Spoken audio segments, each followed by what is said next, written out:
Hello, everybody, and thank you so much for joining us today. My name is Jonah from Spotlight, and today we are going to be sitting down and talking to Kaye Putnam. Kaye, how are you doing today? I am having such a great day. Thanks for having me, Jonah. We are going to Yeah, have fun. I think so too. I've been since our first event. I want to say just a couple things before we dive in.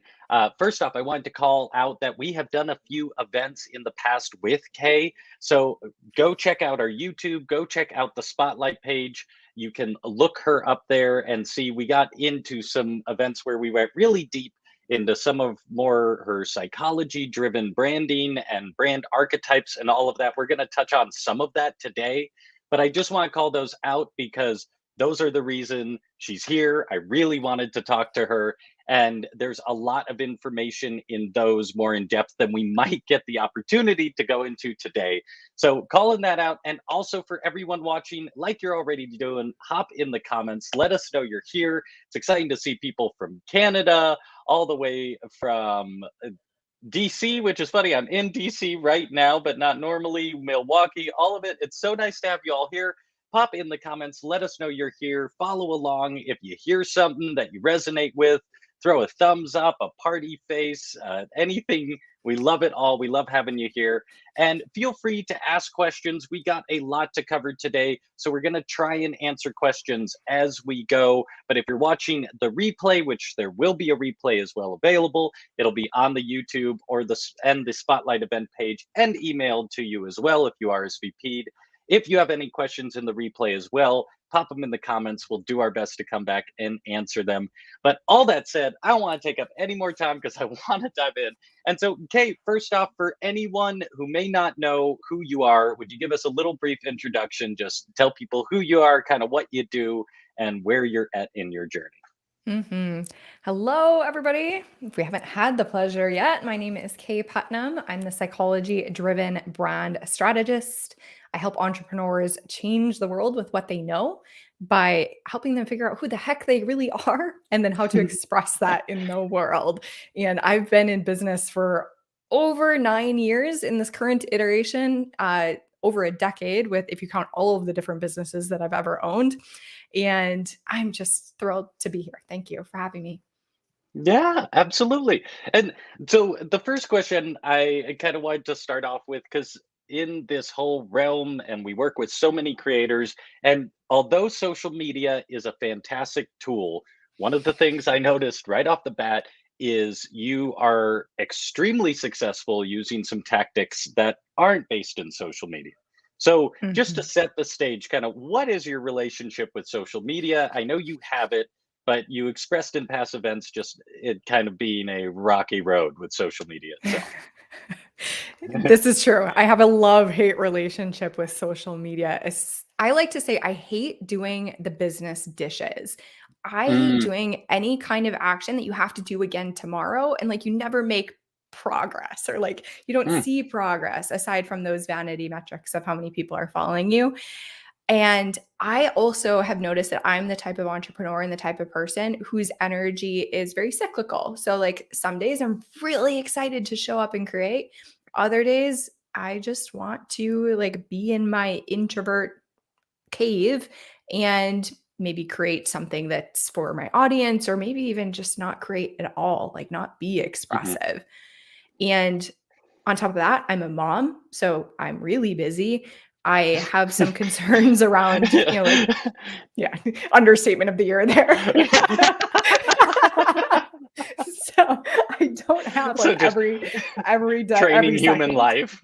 Yeah, the usual, keeping people alive and shaping their future for the rest of their yeah. Anyway, so there's all of that happening.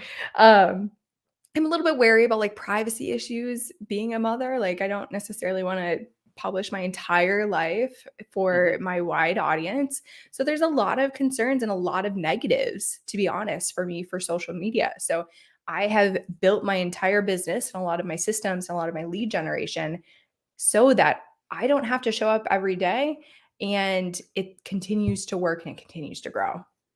mhm. And so maybe can we dig into this a little more? I I will be getting more into specifically like the systems you're using and stuff.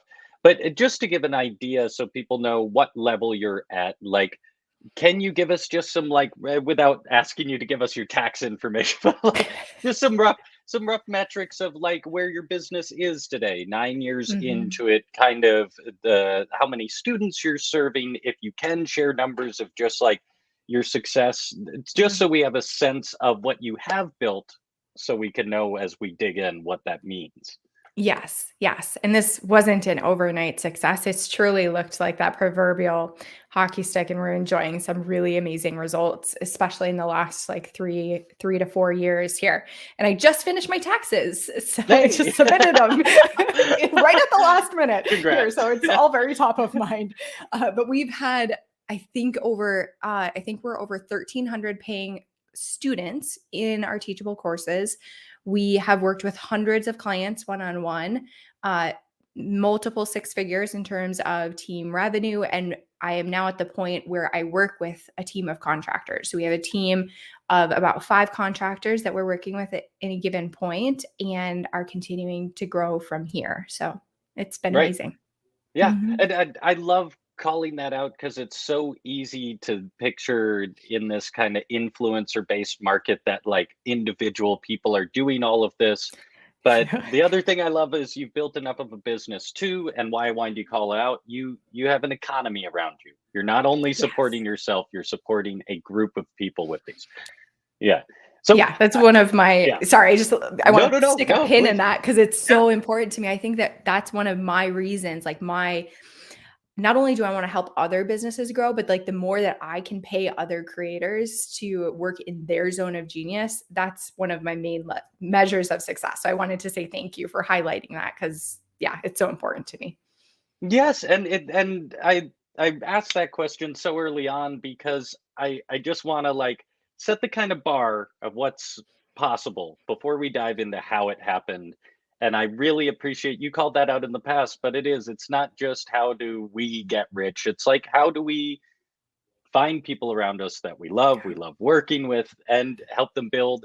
And my sister works for an influencer as well, and I see the economy is so cool because it's not just the influencer, it's like everyone's starting their own businesses within it Yeah. and figuring it out. So yeah, I Mhm. appreciate that a lot. And um so if we can, I want to start getting into a little more your journey and the nitty gritty. So when you started your online business, I'm curious kind of what was the point where you took your business online? And when you Mhm. started it, what was your understanding of what role building an audience would play, how you were supposed to do that? Like if you can go back 9 years ago, 10 years ago and just paint a little picture of like who you were, what your mentality was at that time. Mhm. I'll try to keep this compact because, Go of as course, long we as you could go can. in all sorts No, of let's different dig in. directions.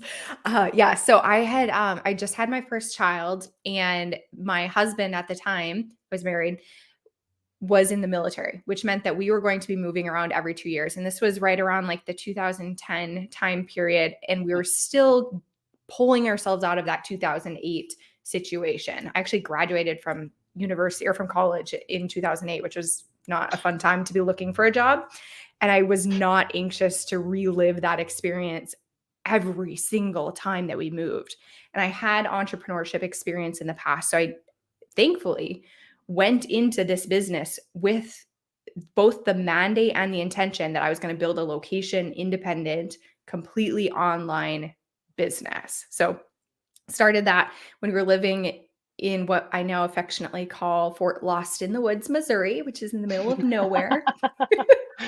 And doing that, what was the second half of your question, Jonah? Like, when did I feel like I Oh, had it? Go ahead. no, kinda at that point where you decided to take your business online, what was your understanding Yes, of the thank you. of, like, building an audience and all of that? Because we can talk all of these tactics and stuff, but I really, no matter what systems you build, you have to have an audience, and I'm curious what your mindset was around Mhm. building an audience when you started. Thank you for Yeah. reiterating that. I think like a lot of people, I overcomplicated it. massively in the beginning Mm, because I was looking at all of these entrepreneurs that are kind of at like the stage that I'm at now that have several years under their belt, have seen some success, have a team behind them. And I thought that I had to do all of those things. So I was on YouTube and I had my email list and I had my Instagram and my Facebook and my Twitter and was trying to do all of those things and was doing none of them well. It yeah. was it's really painful to go back and look at those early days. Thankfully back then, and I like to remind people of this. This is kind of like, I don't know, it's a double-edged sword, but it's like thankfully when you first get started, your audience is as small as it's ever going to be. So you get Mhm. to experiment and play and do things not as well as you're going to do them in the future. And thank goodness, like you get to continue to improve and evolve every single year as you grow this business. Yeah. I like I yeah, I appreciate you calling that out so much. I come from like the world of like bands and music, and the other day I like found and deleted a Coinbase account for one of my bands because we thought like being like present in cryptocurrency was good for bands. So it's so easy to get caught up in, all of the places. So I'm going to ask kind of a follow up there, which is what was the point where you realized, you know, switching when you recognize that, oh, I'm in all these places, but not well, Mhm. it's time to be in a few places in a Yeah. quality way. Yeah. I have over the years, and I'm trying to remember this specific moment, but it came a long time, or it came at that point, I think, especially, and maybe I'm just a slow learner, but when I was having my second child, so this was about 3 years in ish, I was feeling the time pressure, like literally my belly is growing. And I'm like, oh, if I don't like, if I'm not here to like serve my one-on-one clients or to like post something, that's not going to happen. So like, what's going to happen to my business? I really need to figure out how to grow even when I'm not showing up. So it was truly that moment where I started thinking more strategically and I started getting really focused on like on what really matters or what's Mm, actually going to move the needle. For me, it's a combination of two things. One of them is recognizing that you really just need three systems if you want to grow your business. You need a way to get in front of new eyeballs. There's ways to do that without social media, but you need that. You need a place where you can grow the relationship with the people that do come into contact with you. For 90% of entrepreneurs, that's your list. And it's a great place to build that know, like, trust factor. And then finally, you just need a way to sell to people. So if you have a Teachable account, you have those sales pages built in. It's very easy. It's a system that you can tap into. Or maybe it's something as simple as getting on the phone and having a sales call with somebody. So you just need those three systems. And mm, if you have like 7 systems that are trying to do one, just like one of those things, you have duplication. You don't need to be doing 7 different ways to get in front of new eyeballs. You could just choose one. So that's that. And then the second realization that I had around that same time is that I want to create content that lives, that stands the test of time. And for me, that was content on my website, especially related to my quiz that we'll be talking about, I think, in a little bit here, that mhm. people could reference even if I'm on maternity leave or like up at night feeding my newborn, that would still serve people even when I'm not available for them. And then I've really honed in actually on YouTube. Here we Mm, are. yeah. YouTube has been fantastic because I've recorded videos like 2, 3 years ago that are my most popular pieces of content. I don't have to be there like engaging or I Uh, don't have to be there every day. It's just something that I've created once and then it continues to grow in momentum and serve people over time. So I look for things that are the opposite of the business dishes that are going to stand the test of time. well, I'm sure we'll get into other value there, but the past 2 minutes is like insane. Just right what you said with the three things you need for a successful business, and any addition of that is ultimately duplication and expansion. That is Mhm. so valuable to focus. And so I do want to back up just quick so we can get kind of like a clarity because I really want to snapshot. It's so easy to see where someone is now and forget where they were. Yeah. At that point, you were mostly offering services? Did you have like courses and stuff yet, or was it primarily just one-on-one coaching and stuff like that? Yep. At that point, it was primarily one on one. And that was the point where I created and launched my first course because that was the other piece of Mm. it. It was like, how can I Ah, okay. not only market myself when I'm not there, but how can I serve people and serve paying clients and students and customers while I'm not there? And I think that courses are such a beautiful way to do that, truly. So, yeah. And so were you surviving on the one-on-one? Was that like Yeah. enough, or was this okay? Which I love Yeah. just Yeah. calling out because some people don't realize like you can have a thriving business working one-on-one with people and structuring it that way. 100%. Yeah, 100%. I yeah. think it's actually one of the easiest business models to start, especially when you're getting started and you're not sure of what your process is yet. You haven't proven your method for getting people from A to Z. It gives you more flexibility to customize to where different people are at. But I think once you know how to get people results, whether you're teaching them how to create art or if you're teaching them how to fly a drone or to build a business, whatever it is, once you have a proven process or what I like to call your proprietary process, I think it's amazing leverage and it gives you so much more time freedom back to move into courses. Mhm. And kind of proof of concept, right? Because Yeah, you've helped it. Yeah. Uh, so I don't mean this to be repetitive here, but also because some people are asking like repeat it. But just to paint a picture, you're offering services, you're working directly with clients, but you're realizing you need to expand and have evergreen content so you can reach more people, make more money, and also help more people. And you realize in the effort to do so that you need a place, that three-tier system you're talking about, a place yeah. to reach new people, a place to communicate with the people you've already like you've formed a relationship with, and a way to sell Mhm. to them. Yes. That's where you're at, right? Yep. Yep. Okay. Yep. And to fast forward and to connect back to how we started this conversation, I now do all three of those things without social media completely. Yeah. So, okay. And so you would call then social media a duplicate of what, right? But you're Yep. at the point where it makes sense for that to just exist Exactly. in the Yeah, okay. because I have team, because I have resources, because we have additional capacity to do more things. But if I needed to ever strip back down to the basics for any reason, I would go back to, yeah, what's my most effective way to attract, to nurture, and then to sell or to serve? Love it. And yeah. Um, so it's high time we get into one of the big reasons I want to talk to you, which is that part of that step one of discovery. You Mhm. created a really clever system using quizzes Yeah. to capture new people. I'm curious first, like where in your journey did that system come up? And then would you also just, I don't want to summarize it for the audience. I would love to hear it in your words. Like, would you also just briefly explain like what that system is and how you use it? Mhm.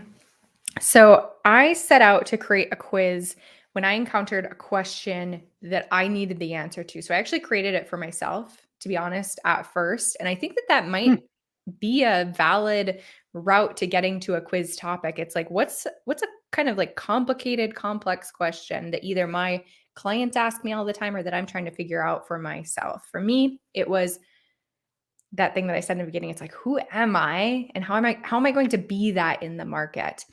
And I discovered this framework through this like rabbit hole of internet links back in 2013 or 12 or something, a long time ago.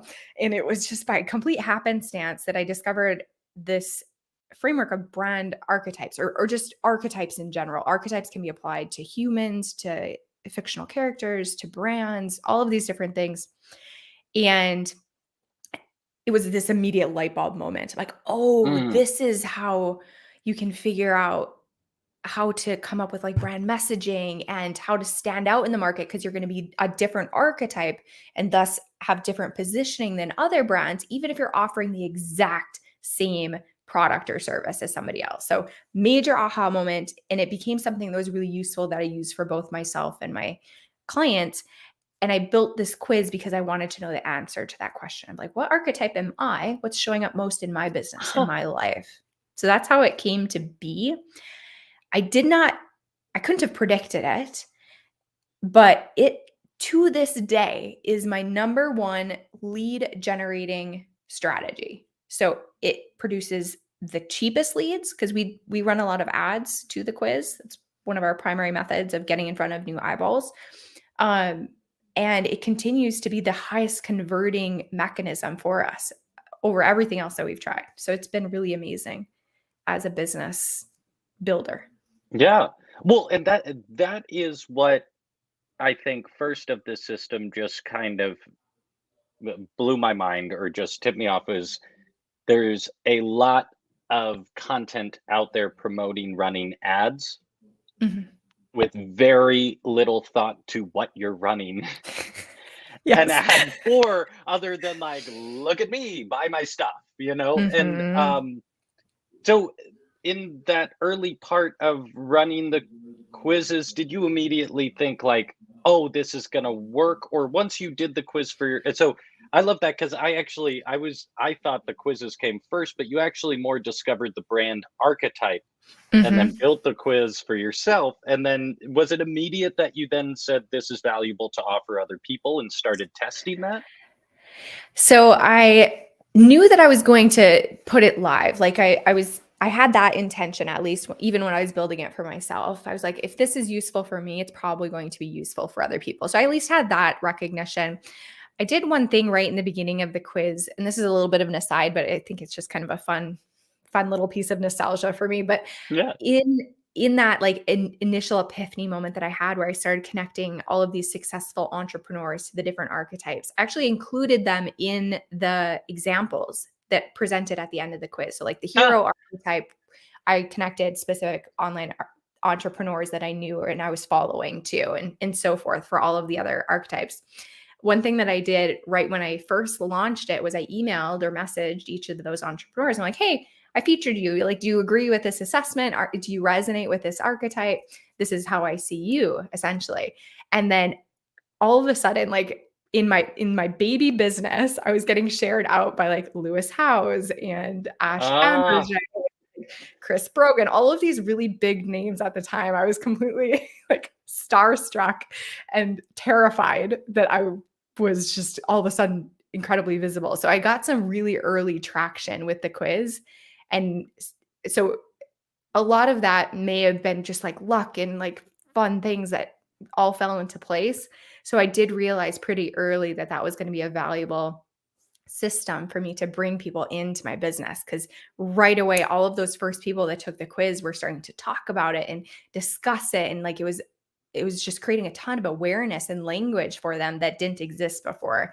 So I think that the takeaway from that is couple things. Well, one, it just create something that people can use. Like we don't need to know what mm, Disney princess that we are mm, unless you're selling mhm. like Disney trips.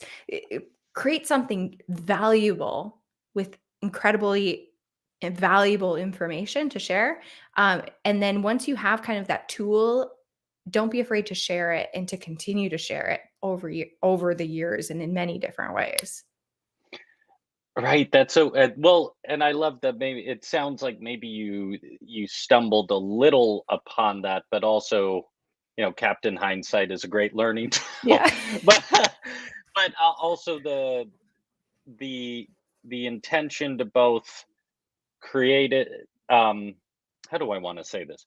Because I really appreciate, like you're saying, you don't build quizzes about like it your quizzes solve a problem in Yeah. themselves. Yeah. And that was, I think, one of the biggest things I took away as well, because we've talked in a lot of events recently about lead magnets and various versions. And we haven't even touched on quizzes because I wanted to talk to you first about it because it's such a clever lead magnet to me because you gamify fixing a problem for someone. Yeah. And then you also stumbled upon that it's not a bad idea to drop a couple people's names in there that people also know. That's so Yes. that's so Yes. cool. Yeah. That's actually one of my favorite. favorite attraction, which is that phase one, get in front of more eyeballs. That's one of my favorite attraction methods that does not rely on social. And that's what I call OPA, other people's audiences. So Hmm. anytime you could do something like this that we're doing right now and get in front of an audience that you don't generally talk to. Or like I said, I emailed this free resource that featured these different entrepreneurs.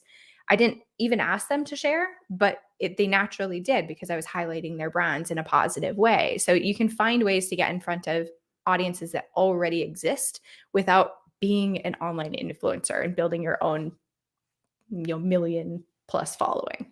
Right. But I love how I just love how you did that though. Like, because you're not I bet you anyone you sent that to, like, took the quiz to be like, "Is this actually me?" So Right. it wasn't just like, "Will you" of course they shared it because they took the quiz and were like, "Ah, damn it, that is me." You know? Exactly. Oh, that's so. And so Jane is asking a question that I just want to ask right now because it's a great clarifier here. So, in that early Mhm. stage, did you get help with creating the quiz? Did you figure it out for yourself? Like, this was a little while ago, so I feel like there were less quizzes online. Yeah. Um, how did that? How was kind of that process? Were you just alone in the wilderness figuring this out? So my brain works in interesting ways. It's a little bit of a mess up here, but one of the things that I do really well is I see patterns and I can like backwards engineer things really well. I actually did create this myself, and I know that there are resources out there, especially these days, to help you create quizzes. I did build it on technology, so I was using a software. I'm using a different software these days, but it really is a backwards engineering process. It's like, what is your question that you're trying to answer? And then starting with the outcomes and then asking questions that will lead into those outcomes. I'm oversimplifying it, of course. I have Mhm. more in-depth resources if people are really curious about this whole strategy, but that was my process. And part of it is my weird brain. Part of it is that I've been obsessed with psychology and particularly with like taking different personality tests. So I was familiar kind of with like the cadence and the way that those often worked. So I was using all of that life experience, and yeah, I did. I built it myself. I had some of my current one-on-one clients go through the quiz before I published it more widely to see if they got accurate results that they resonated with. So I tested it. And then once I had that confirmation, then I started sharing it a little bit more widely to see what people's reaction would be. Right, and so there have been a couple questions too in the chat too about like, "Hey, have you seen Enneagram? Have you used all of these things?" I imagine at this point, Oh, already just all of working them. one, you were you Yes. knew every letter, every style, every color of like what you were at that point. I bet, yeah, Pretty and you're much, yeah. using all of that to inform as you're building this, right? So I the reason why that like stumbling on archetypes was such an aha moment to me, that it was the first framework that not only told me about what was happening inside, like my motivations or my like tendencies that a lot of quizzes give you, but archetypes are unique in the fact that they connect you with how you're expressing yourself on the outside. So for me, the archetypes are the best tool for Mm, informing brand building specifically. I think that a lot of those other tools are fantastic for self-awareness, for knowing how you operate, how you move through the world. But yeah, I've really honed in on archetypes in particular for informing my brand clients and in teaching. right, and so man, this is so I absolutely not going to say you stumbled on this. You walked into a situation where this started to make sense. You worked hard to build this quiz. It starts working, so you start getting shared in all of this. You're collecting leads. I Mhm. imagine your email list grew pretty quickly early on with those shares and everything. But, I just wanna highlight a couple other things about this quiz and get your kinda take on it that I thought were so clever. Because not only are you solving a problem, collecting a lead, but you're also able to segment your customers as they're joining your Mhm. email list, right? Mhm. Mhm. Yes. Damn. Yes. Dang, I know. I'm just like, what? I'm And then this thing lives out there. So that's why, yes. like, this is the first time I'm like, yes, pay for And advertising for it's this. You built a evergreen. tool. Yes, yeah. Yeah. It stands the test of time. It's a valuable tool now and 5 years from now. So, yeah, Hmm. I'm slightly biased, but I think it's the best lead generation, bar none, at least in all of the testing that I've done. It's amazing. Yeah, and like I said, OPA, other people's audiences, has been massive, but ads have been instrumental because once I knew that I had a system that was working, I was like, well, why not get more eyeballs, like get more people, help more people with this content. And Right. yeah, it's worked really well. Yeah. And so I want to transition a little bit from quizzes. Yeah. But I do just want to call out because there's people who are curious about further details, and you've talked about some of it in past events, but I also Mhm. want to call out you do have courses. Kay's website is below. Go check out her website, but you have a whole course that breaks down building Yep. quizzes for your business, right? Yes. Yes, I do. I Yes. have yeah, and there's a free masterclass on my site called List Full of Leads that leads into that course. So if you just want a more free in-depth training, that's a good option. Love it. Um, Right, and it's not a I just wanna call that out too because for everyone, we're just scratching the surface in the time Yeah. we have. There's a lot of, like, value that Kay's giving at every point in these quizzes. I've done your quizzes a few times just, like, from the analyzation standpoint. I love Um, it. so those resources are there. Also, there's a link for the quiz. You should go take it. Go take it to figure out your brand archetype, and then go take it again from a marketing standpoint and look at what Kay's doing because it's really, really so clever. But you that was the first thing I wanted to talk about is you really created this system that started generating leads, high quality leads, segmented leads.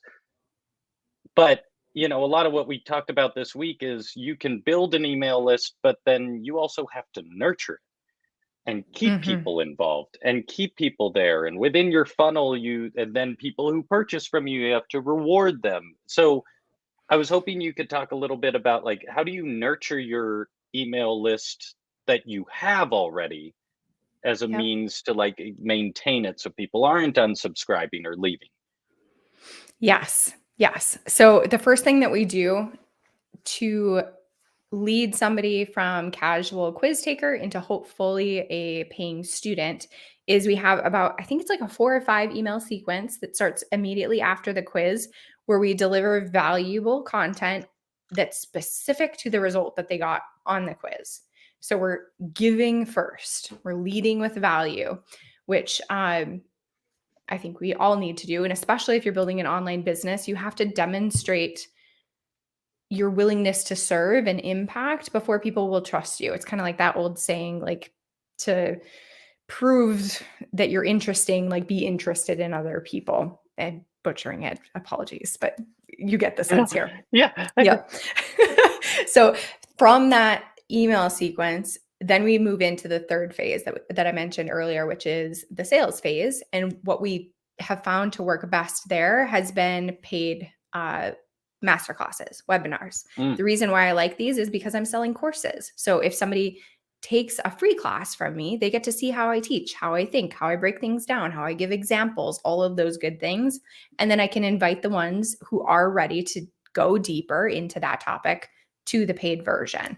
So that's been the flow mm. that Okay. has, I mean, it creates sales every day without me having to be there. We create that asset once and then it's able to impact anybody that comes through that flow and that process. So that's kind of like the initial piece of it. And then for those who either buy or don't buy, we have made it our we've a commitment, I guess, or just we've made it a priority. That's the word I'm looking for. A priority to send an email at least once per week that is focused on value. So we're creating content over time, or we're highlighting content that we created in the past, or we're highlighting interviews that I'm doing, and we're just staying in touch with people over time through that email sequence.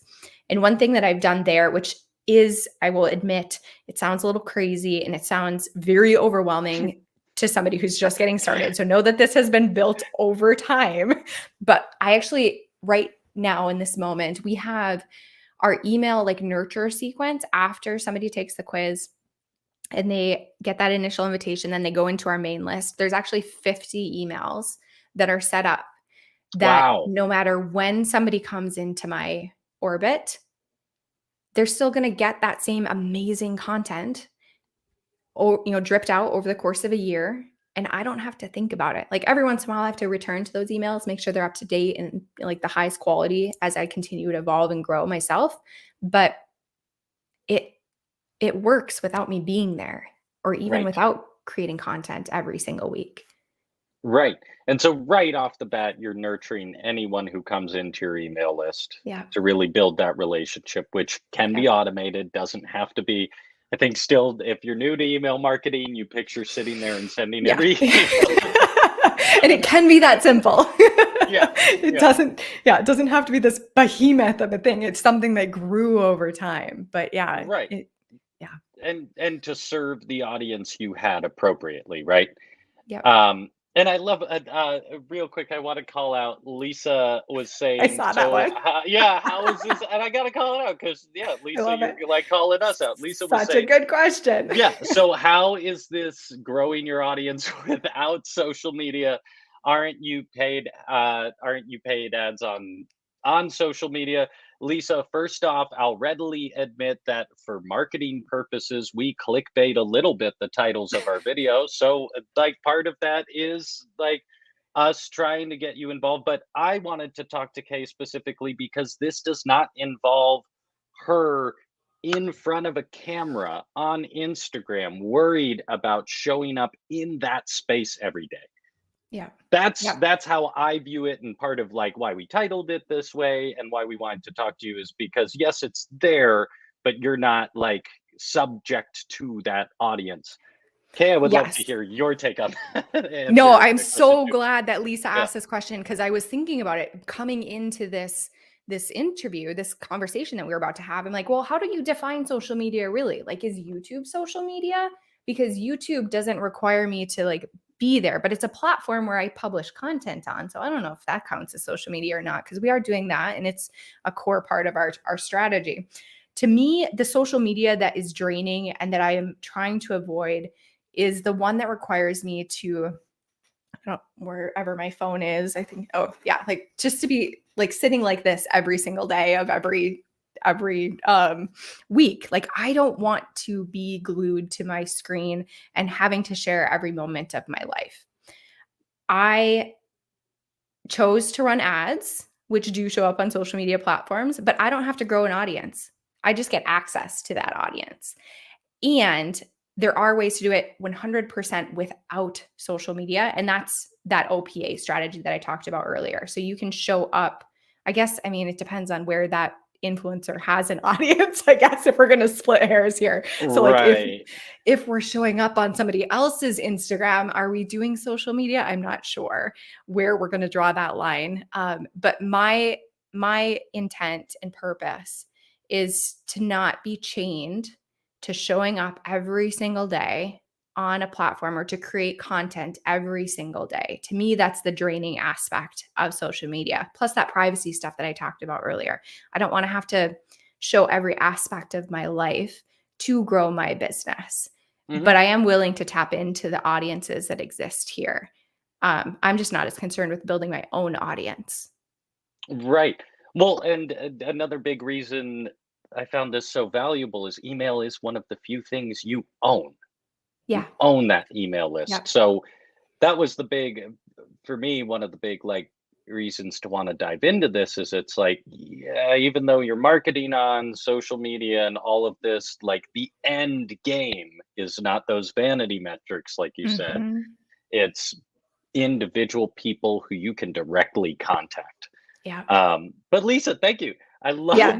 I love Such a that you great called that out. question. Yeah, yeah. And where you draw that line is, I think, very important for your own business and stuff too, where you're gonna and people are throwing wonderful things in the comments. I love Nancy called it the hamster wheel social Yes, media platforms. exactly what I'm talking about. Yep. I think Jasmine was saying too, you could do newsletter swaps, right? Yep. And so the quiz system, if you really wanted, you could go put these quizzes in people's mailboxes if you wanted to be I mean, I've like, had clients yeah. that have put it, like, on their business cards. I mean, this is less of a thing now, post-COVID, post all of the stuff that's happened over the last 2 years. But if you are, like, doing in-person networking or speaking on stages in person, like, in the flesh, that sounds magical right now. I love actually being in the same room as fellow humans. But yeah, you can have, like, even printouts or your business card that has links to your quiz on Mm, it if you wanted to mm. implement the system truly without the interwebs of social. That's cool. I love that. Um, so I want to get through a couple questions, and then we do have to wrap up for time. Are you doing good? We cool? I'm great. Yeah, I'm having so love much it. fun. Okay, cool. So Nancy was asking a question, and I'm going to summarize it a little bit. But should I send a quick quiz or questionnaire to people who already, basically people who buy my products, so I can learn more about them? So you're using the quizzes. We talked about using them as generating leads, capturing leads. Yep. Do you use systems like that within your email list as, working through your funnel? We talked about funnels a bit this week, but working through your funnel, do you use similar systems within the leads you already have to kind of determine what products people might want, how to market to them, things like that? I do. Yep. So we've experimented a little bit and we haven't maybe landed on the perfect version of this yet, but we have done two things that have been really successful. One, we did a growth quadrant quiz. So it was exactly that. Once somebody was in our email list, we wanted to learn where they were at in business so that we could make an accurate recommendation for where they should go next. Mm. So that was moderately successful.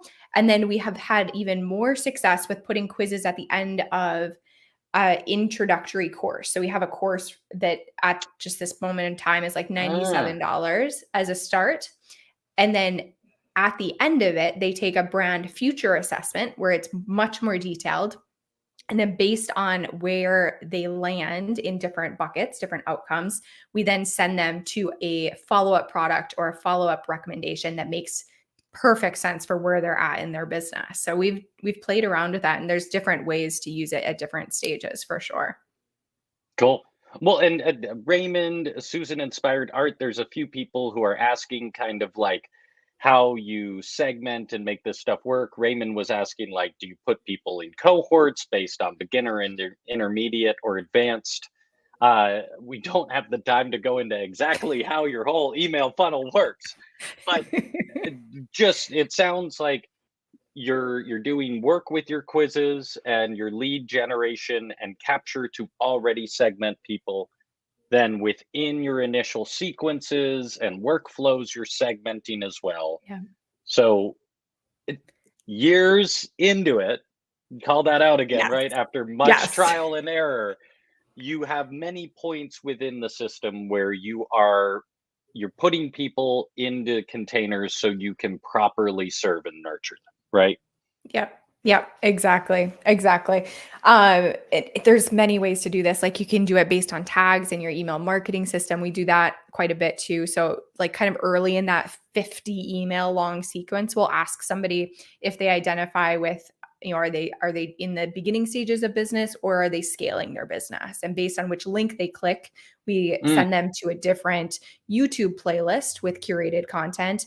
But then we then have that tag inside of our email system. So for particular offers that are better for one or the other, we'll send it to that segment. Yeah, there's lots of ways that you can do it, either with a quiz initially or down the road as you get to know your email list. yeah.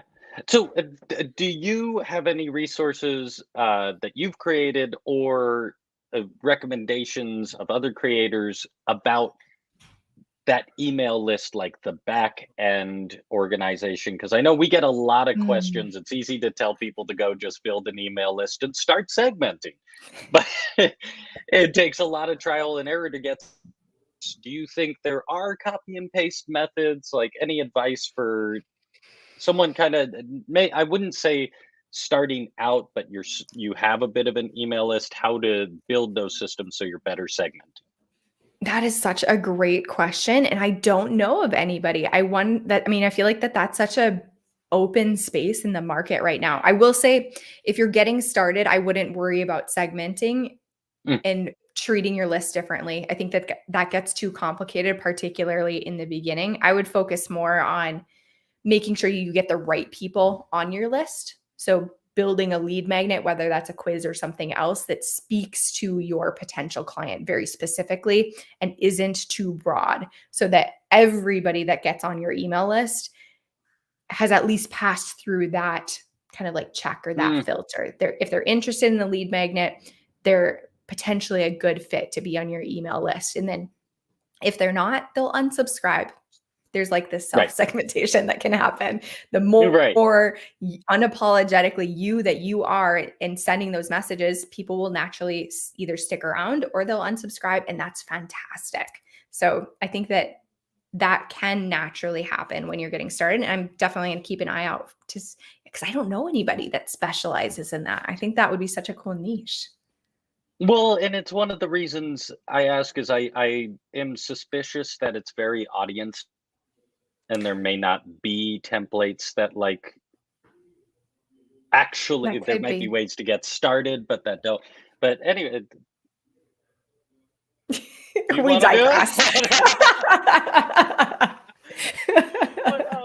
But no, I appreciate so much you've given more time than we asked for. And we've really dove in. I just wanted to ask a couple more questions before we wrap up for today. And thank you, everyone who's been hanging out with us, asking great questions, being here. Once again, check out the links in the description. We have a link to create a free Teachable account. If you're not on Teachable, it's a great place to start collecting leads. It's where Kay has built all of her courses. And we have some past events too that show how you can even just build a website and a lead capture form. So before you start doing all of the segmentation, marketing, and all of that, that's there. But then also, please go check out Kay's website. There's quizzes on there. There's so many resources there to help you. It's the reason we wanted to talk to her today was because of everything she's doing.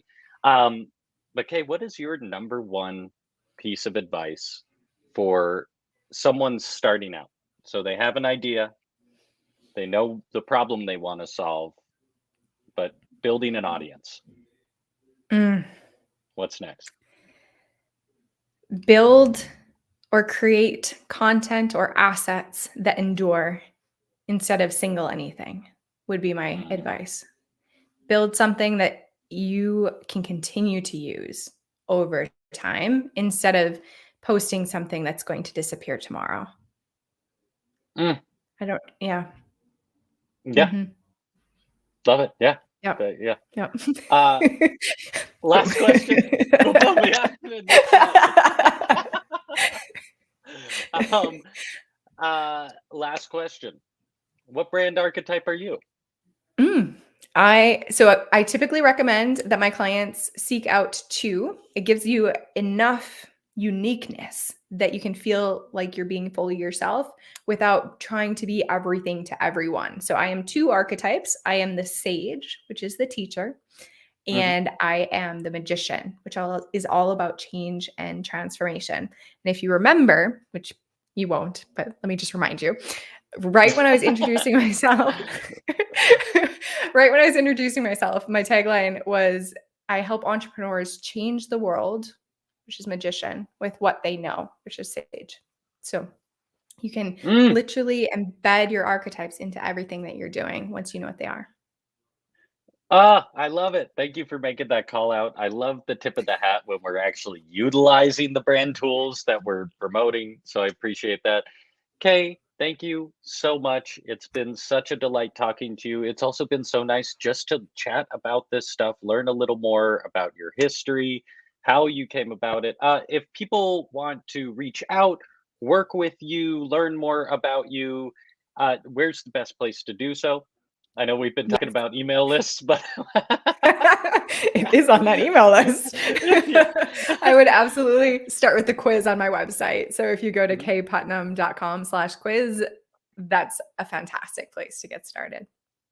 Awesome. And everyone, please hop in the chat as you're already doing. Thank Kay for her time. Go check out the additional resources we have in the description. If you had a good time, you know the deal. Please like and subscribe to the Spotlight channel. We're going to be doing more of these deep dives with creators in the near future. Go check out Kay's past events and have a beautiful, wonderful day. I hope this has been as inspiring for you as it is for me. Kay, every time we talk, I just feel like there is an answer other than going to become a TikToker. And it gives me so much hope. Thank goodness. so, so it's been a delight. This was so great. I am so grateful for the opportunity to talk to you. And I hope you have an absolutely wonderful day. Everyone as well. Have a beautiful day out there.